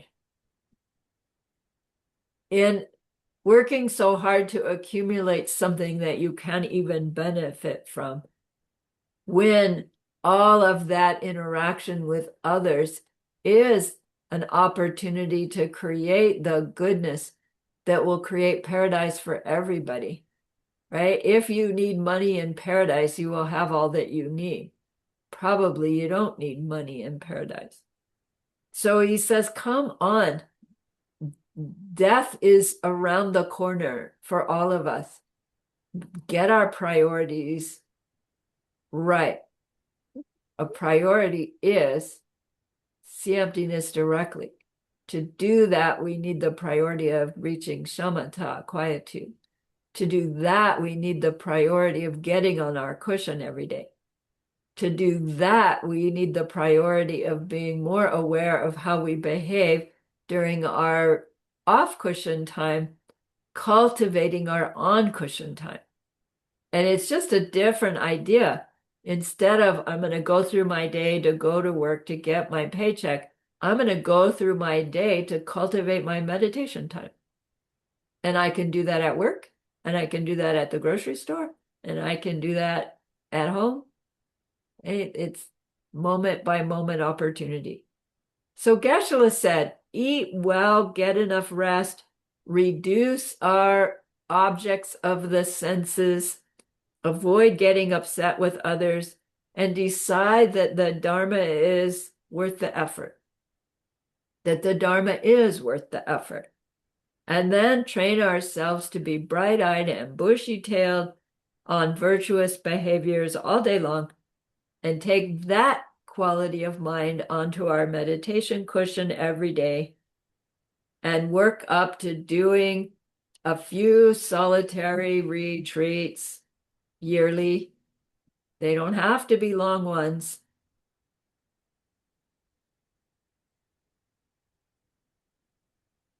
But it takes about 2 weeks to get the mind to settle down. So eventually, there'll be 2 weeks or longer. All right. That's our first class on the perfection of meditation. Kongli, let's do our dedication. So if people need to go, they can go. So remember that being that we wanted to be able to help at the beginning of class. We've learned a lot that we will use sooner or later to help them in that deep and ultimate way. And that's a great, great goodness. So please be happy with yourself and think of this goodness like a beautiful glowing gemstone you can hold in your hands. Recall your own precious holy being. See how happy they are with you.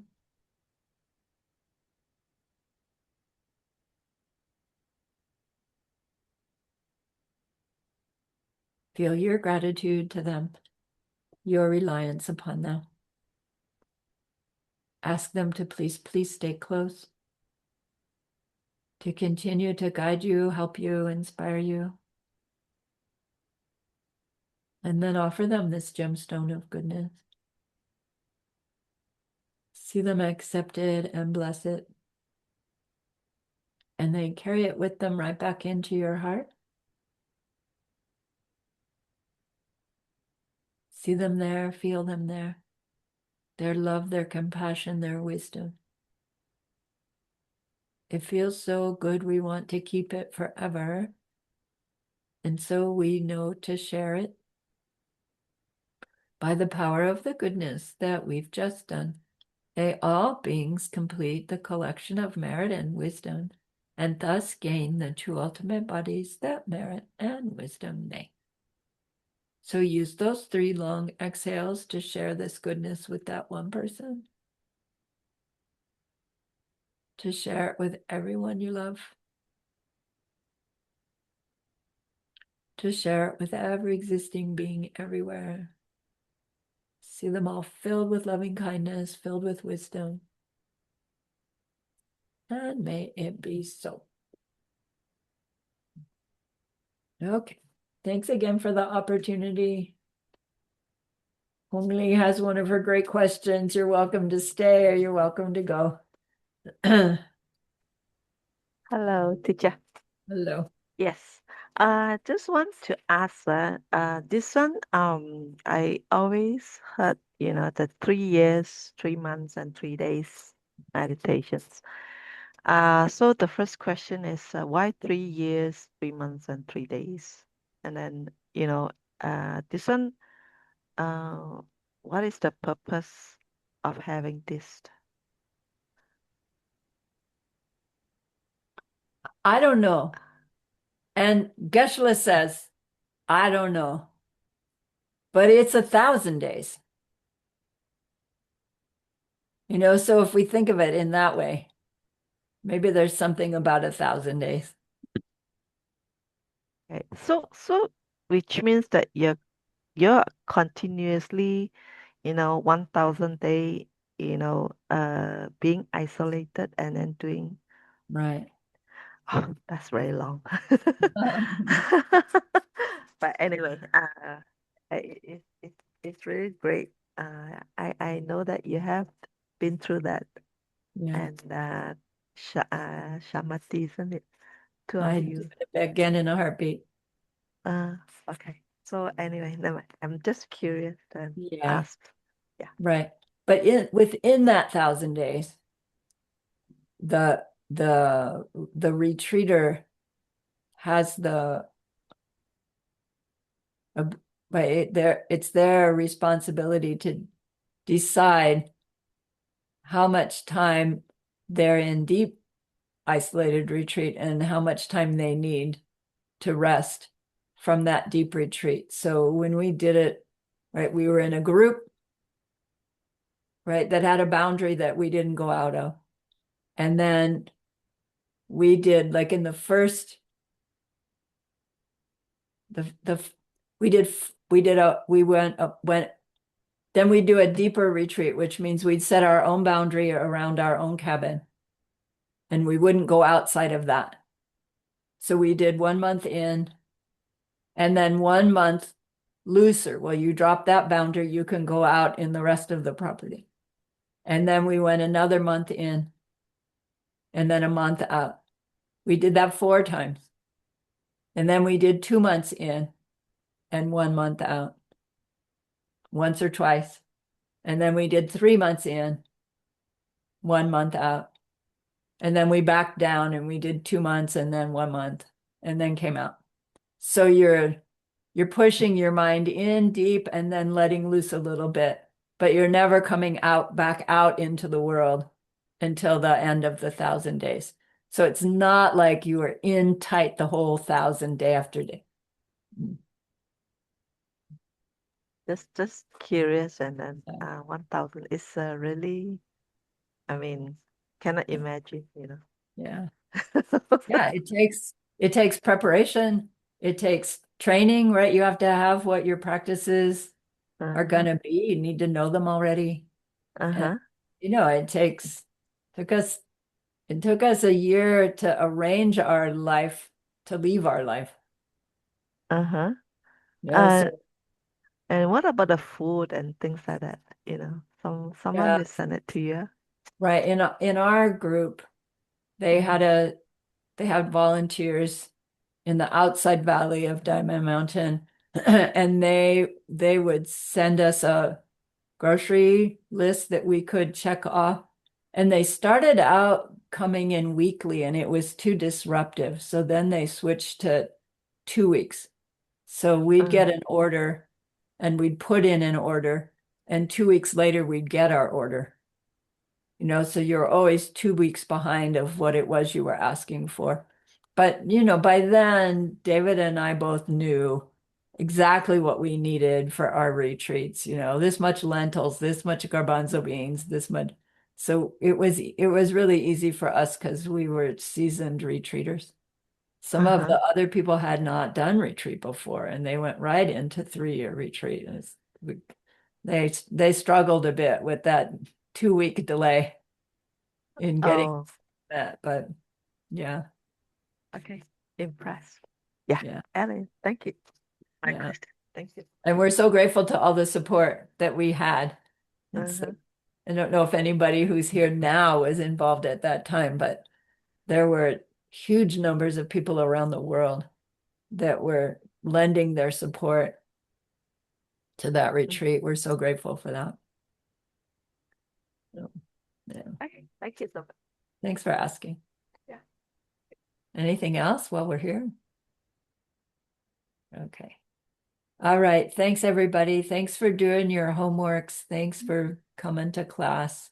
Thanks for living by the Dharma. You are all amazing. Okay, I'm stopping recording. Thanks, Roxanne.